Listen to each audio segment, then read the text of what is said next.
বাপের বাড়ির মহারানী শ্বশুর বাড়ি এসে হয়েছে চাকরানি। কেন বললাম জানেন? বাপের বাড়ি ঘুম থেকে ওঠার জন্য লোক লাগানো ছিল। এই যে ঘুম থেকে ওঠেন, টেবিলে নাস্তা দিয়ে আছে, খান, খেয়ে আমাকে উদ্ধার করেন। আর শ্বশুর বাড়ি সবকিছু রান্না বান্না করে টেবিলে সাজিয়ে আমি সবাইকে দুয়ারে দুয়ারে ডাকি, এই যে ওঠেন ওঠেন, রান্না করেছি, খাবার ঠান্ডা হয়ে যাবে, তাড়াতাড়ি খেয়ে আমাকে উদ্ধার করেন। বাপের বাড়ি দুপুরে আমি কি খাবো সেটা আমার কাছে জিজ্ঞাসা করে রান্না করা হতো।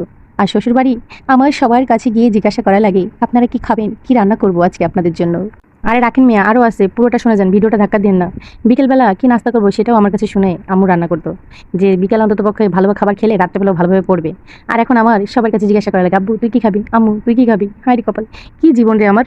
আর শেষটা তো আরো ভয়ঙ্কর। এতগুলো মানুষের খাওয়ান দাওয়ানের পরে এতগুলো হান্ডি মান্ডি দলা করে রাখে বেসিংয়ের মধ্যে। ওহা আমার এই দুই হাত ধইরা ডইলা ডইলা ঘুষা ঘুষা পরিষ্কার করা লাগে। আর বাপের বাড়ি খাওয়ান দাওয়ান শেষে আমি টান টান হয়ে শুয়ে পড়তাম, কি বিন্দাস লাইফ ছিল। এজন্য এখন আমার নিজেকে ফিল হয় আমি একজন চাকরানি, এখন একজন চাকরানি। হা হা হা।